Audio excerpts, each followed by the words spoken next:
So what's up guys, mga nga pala ulit for today's video. Meron tayong sagutin na mga subscribers natin.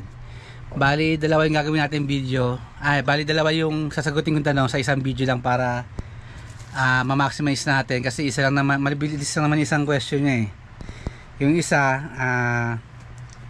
sir, yung smart TV namin pag ni-play back mo, black screen lang, ayaw mag-play, kumbaga audio lang yung lumalabas, wala siyang video. Tapos yung pangalawa naman, paano po pag ayaw ma-edit ng time and date, ayaw sa TV namin po Alright, bali sagutin natin yung mga question nila. Pero bago yan, kung di pa kayo subscribe sa channel ko, please subscribe, then paki-like na rin, then hit the notification bell. Alright, let's go. So yun guys, una, gusto baguhin yung settings is punta ang settings, tapos device preferences, then date and time. Check mo yung sa may automatic date and time, dapat yan naka-off. Kasi pag naka-on yan, hindi yung mababago to. Halimbawa, on ko ulit Pag naka-on yan, hindi siya naka-highlight, ibig sabihin, hindi mo siya pwedeng i-edit. Ngayon, ang gagawin natin is, i-off natin yung automatic date and time, and then, pwede mo siyang edit. Yan. Date and time, pwede mo siyang ma-edit parehas.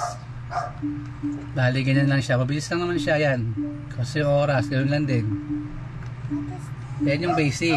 Yan yung unang tanong. Bali, yung pangalawang tanong natin, bakit daw black screen lang pag nanonood siya? Bali, ang sagot dyan, punta ka ulit ng settings, hanapin mo yung apps, and then, hanapin mo yung YouTube na application mo. Gawin mo, clear data una, okay. Tapos, clear cache, automatic na yun Naka-clear data mo na siya, clear cache na siya, automatic. Tapos labas ka dyan, then punta ka naman sa Google Play Store. Punta ka sa Google Play Store, then hanap mo na siya, check mo kung merong update or more info. Ang gawin mo muna, punta sa more info, tapos update mo lang siya, ganun. Tapos hintay mo na siya matapos.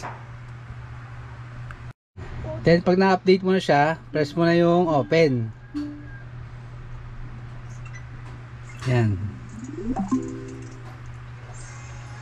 Tapos yung Gmail, lagay mo ulit yung Gmail mo. Kung ano yung nakalagay dyan, automatic naman yan, i-click mo na lang yan. Yan yung unang mangyayari pag tama. Kapag ka okay yung ginawa mo, yan. Pero pag ayaw pa rin, punta ulit sa Google Play Store. Pag black screen pa rin nakikita mo, punta ulit dyan, search mo ulit yung YouTube mo,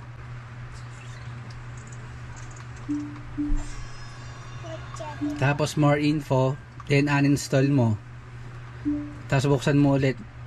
Pag uninstall mo, yan, open mo na lang ulit. 100% gagana na yung YouTube mo dyan, kasi kanina update lang yung, pag kaya pa rin, yan, install mo na, tapos open mo ulit. Ganun lang siya ka basic, gagana na yan dyan guys. So yun guys, yun lang naman yung mga basic na mga sagot dun sa mga tanong ninyo, paano matanggal yung black screen pag nag-YouTube kayo tapos audio lang, tapos yung pag-edit ng date and time na ayaw gumana, ganun lang yung gagawin ninyo. So yun guys, salamat pa rin sa mga sumusuport sa channel natin na lagi nanonood. Sana mas marami pa kayong video na mapanood ko, kasi mas marami pa akong tutorial doon regarding sa TV, mas marami kayong matutunan doon.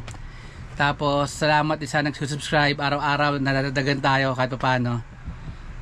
Sana ganoon pa rin, huwag niyo kalimutan i-support yung channel, Kamango sa channel. Tsaka huwag niyo kalimutan sana mag-like, share, and subscribe.